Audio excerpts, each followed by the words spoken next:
Driving to the Cameron Highlands is a cool experience. It would be a great motorcycle ride if it weren't so bombarded with 18-wheelers and frequent accidents. Weather can also be an issue, but this isn't the most threatening factor to the roadways, or to the environment in general. The Cameron Highlands stretch across a beautiful swath of forested mountains, or at least they used to be forested.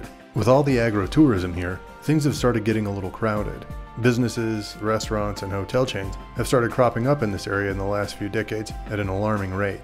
There's still plenty of green space to enjoy, but it's not really certain how long that'll last. This region was first mined for tin in the early part of the 20th century, but because it was such a great climate for growing tea, plantations soon took over as the main source of industry here. And at this point, tea is what the Cameron Highlands are known for. Ecotourism can be both a blessing and a curse.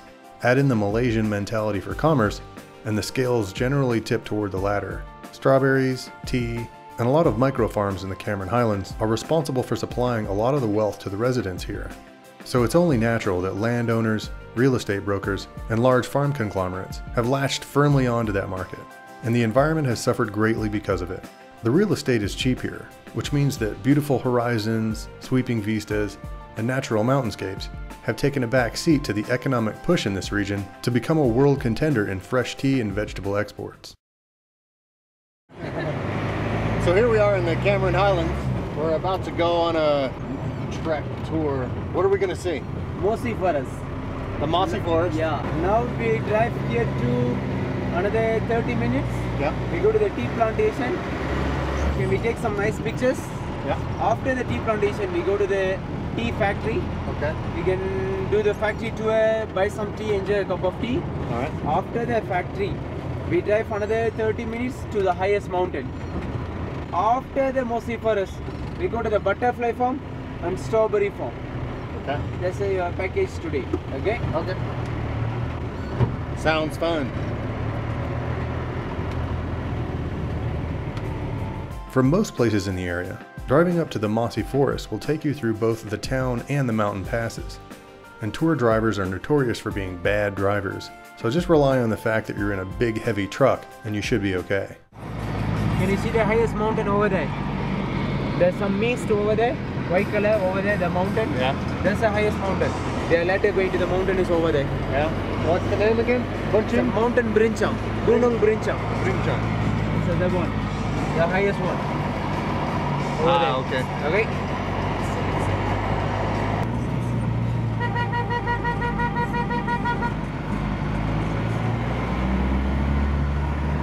The Mossy Forest is straight out of a mystical movie, complete with an eerie haze. The trees are reminiscent of either a horror film or an epic romance.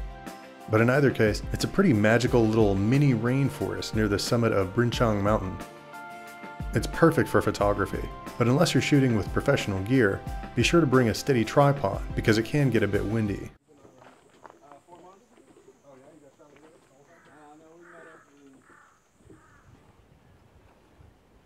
So this shot right here would be really good for a 16 mil fisheye, which I happen to have. So I'm going to shoot an HDR image right here.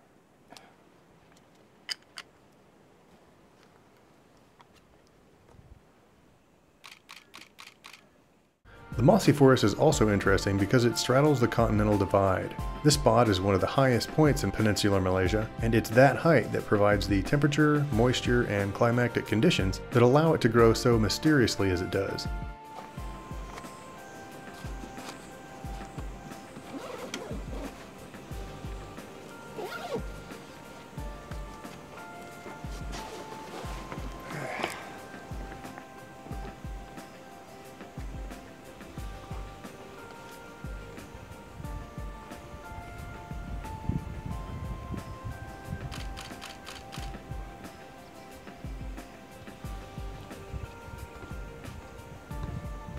The fact that you're up so high is only half of the reason that this destination seems so far removed from the rest of Malaysia.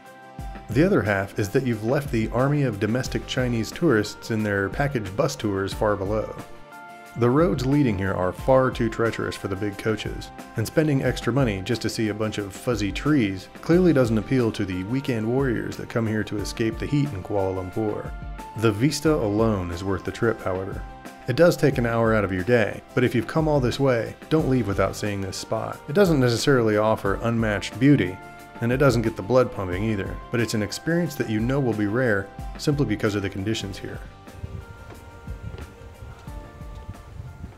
Well, this spot marks the dividing line between two Malaysian states, Pahang and Perak.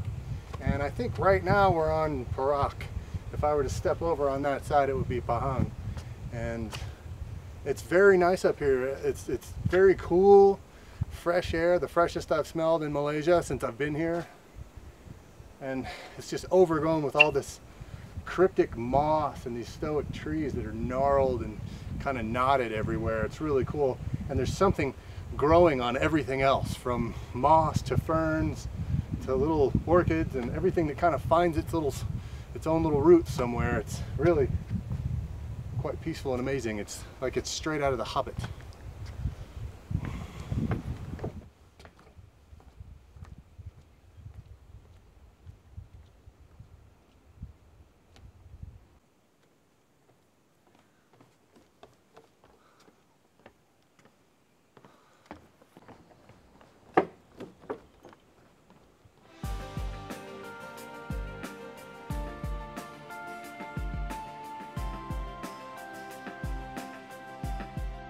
After the mossy forest, we headed over to what the guide said was Malaysia's highest mountain, Brinchang Mountain. So here we are at the observation tower, at the tallest point in the entire area around the Cameron Highlands. I believe that over that way, it's Ipoh, where we just came from, about 45 minutes away. So go check that out.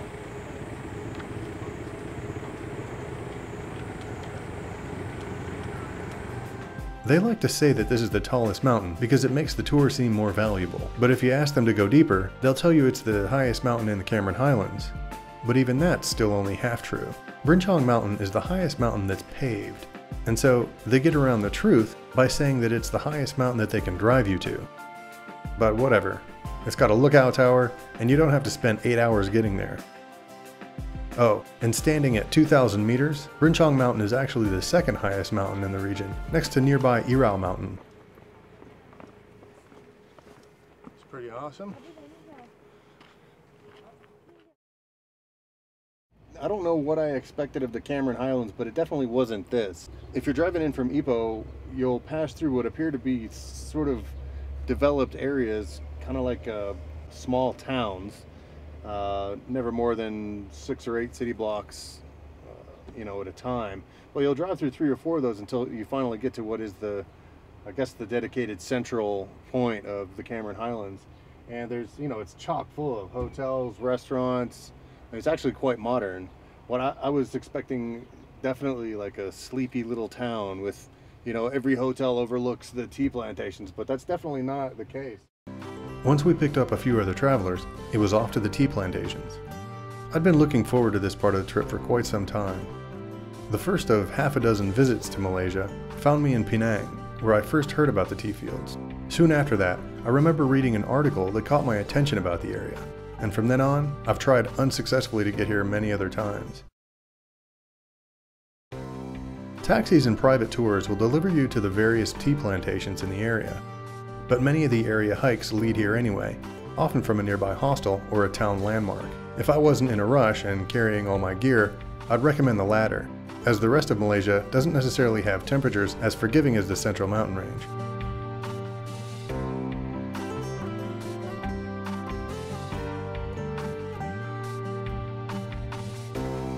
As you get closer and closer, you can start to tell that the climate for tea is very selective. Even in the mountains, only the most humid areas are chosen for these estates. The tea fields abut both sides of the road the closer you get. You start seeing people working in the fields, and on the nicer days, you're rewarded with a view of an epic aquamarine sea, each rolling hilltop revealing row after endless row of emerald lines of tea. I enjoy stargazing. It makes me feel the minuteness that we must embody from somewhere else in the cosmos, so I enjoy the views that offer a similar feeling. And if I had to describe the view that an onlooking space neighbor might see looking down on these fields, I'd have to say that it most probably resembles a blanket of unpatterned fingerprints frozen in time against a creeping cast of clouds.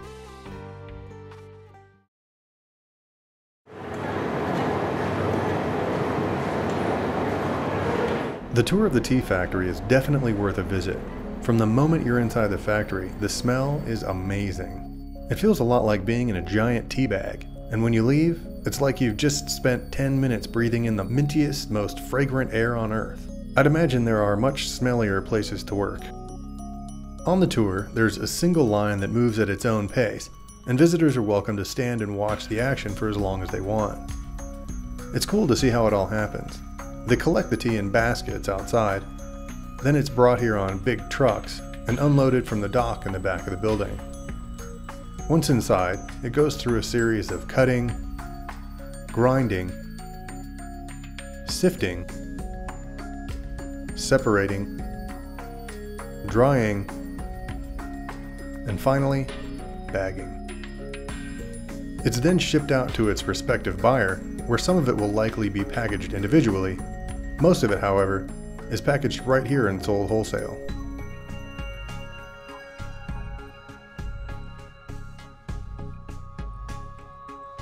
There are several major tea plantations in the Cameron Highlands, but probably the most famous is the Boh Tea estate, responsible for the largest production of tea in the entire country. At the main hub of the Boh Tea estate is a restaurant and outside deck overlooking the tea fields. It's great for photography and sightseeing, but there are no fences, so feel free to roam around. The Boh Tea estate was founded in the early 20th century by J.A. Russell, who's credited with planting the first tea in the region in 1921. He started the Boh Tea estate with a few mules and a steamroller, and it's been running solid since the end of that decade through world wars and Great Depressions. But this was not J.A.'s first dance with commerce in Malaysia. J.A., along with his three brothers, had had a long run with industrializing Inner Malaysia starting back in 1890. J.A. and his brothers, Donald, Philip, and Robert, were involved in tin mining, construction, and even rubber plantations. When J.A. was still in his late teens, he began working for his father in the Straits Trading Company. He'd later become one of the wealthiest men in Malaysia, owning a third of the real estate in Ipoh, and even having been commissioned to build the Kuala Lumpur railway station with his brother Philip in 1910. By the time he died in 1933, he was said to be the most successful European businessman in Malaysia. After picking up some peach-flavored tea, it was off to hike in search of the infamous Rafflesia flower.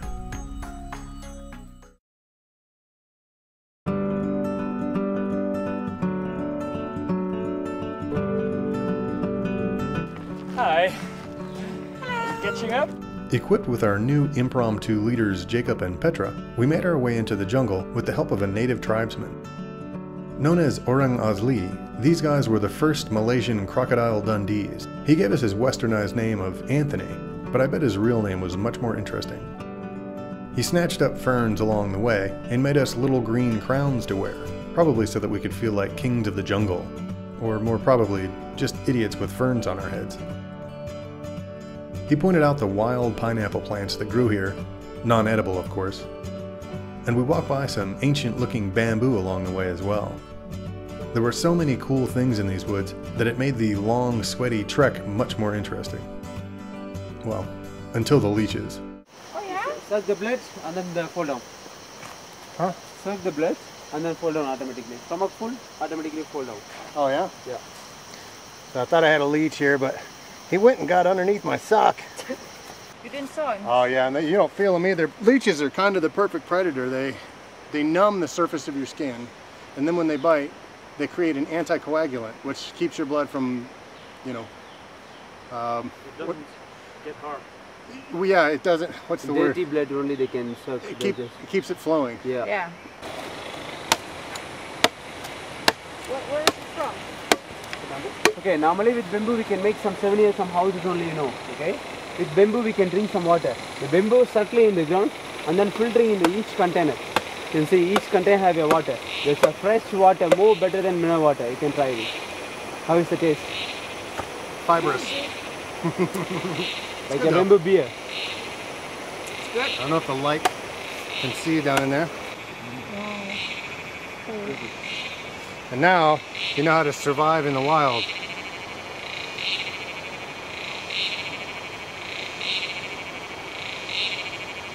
After our bamboo break, it was off to test our orang asli skills and shoot darts in the blowpipe competition.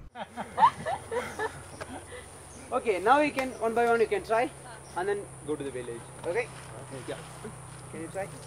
I don't want to try, so you guys go ahead. Yeah, see some Malaysians, you don't let me try.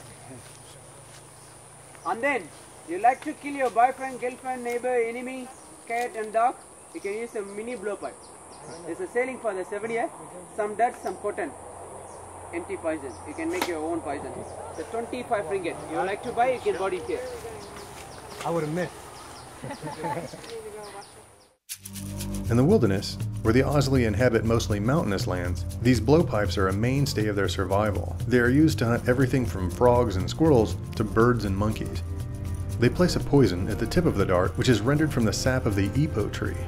It's an extremely effective and quick-acting respiratory inhibitor which, if accurately injected into the blood, shuts down the organs in a matter of seconds. It's also a very quiet way to hunt, which benefits the Asli, as they don't hunt for one particular animal, but rather, a hunting party will go out and get whatever the spirits of the forest offer them at that time, and they're thankful for whatever they receive.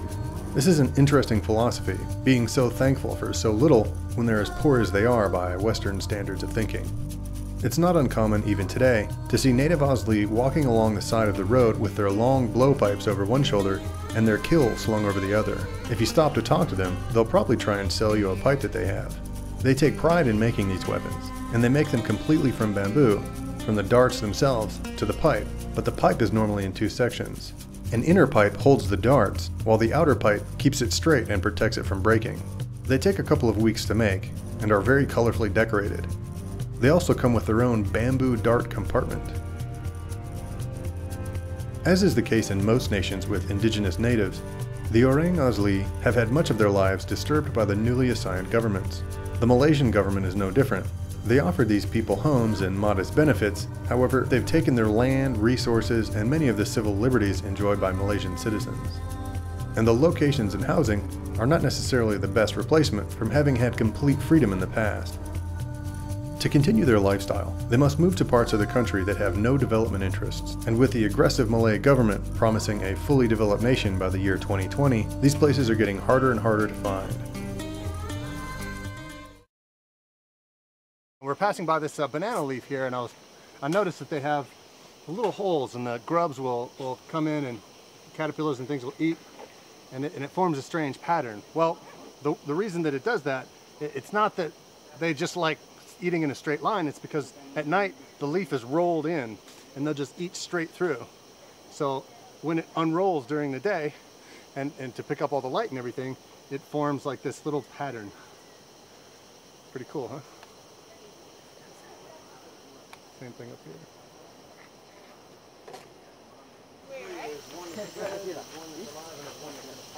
Okay, let's move.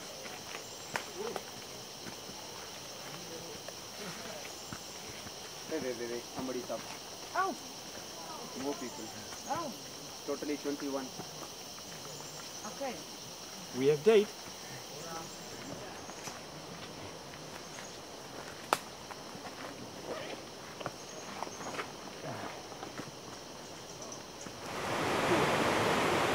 That's really massive. That's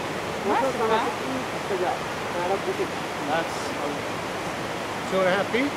3 feet? Yeah. I think Yeah. that's about 3 feet, right? So 2 3/4. So here I am with the Rafflesia flower, and this one isn't quite as big as they normally get, but we're right next to a waterfall here, and kind of what I know briefly about the Rafflesia flower is that they grow on a specific kind of vine, and they grow for about a year before they actually blossom. When they do blossom, they only are open for about 3 or 4 days until they die, and they're parasitic, so they have this aroma of rotting meat inside the flower center. And if we go over here, we'll see what they look like when they die. Basically, they just kind of fall over and decay into this black goo. But Really interesting story behind these flowers. This is the world's largest flower.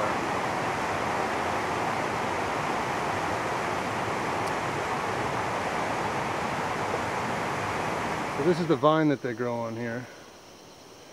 And the surrounding discoloration is probably the parasitic result. You want to take picture together? And there's the black mass that it turns into there. Here's one of the pods that's probably starting to open up now. Because they're already late. Okay. There's another small one here.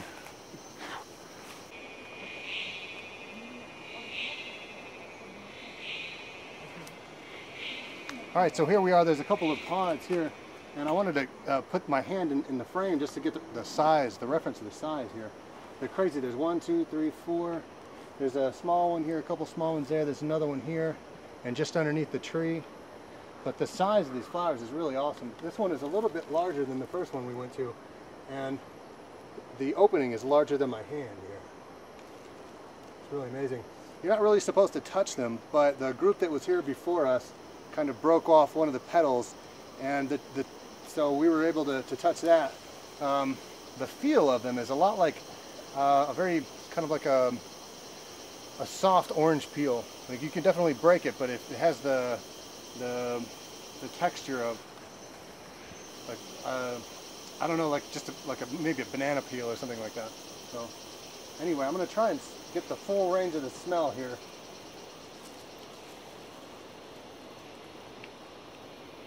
Wow, it really is pungent. I wanted to see if I could smell it because the other one was right next to a kind of a polluted waterway. There's a plantation up higher elevation than where we're at now, and they just kind of dump all their chemicals into the water supply. So in any case, all right, that's it. These bugs are killing me. I got to get out of here. All right.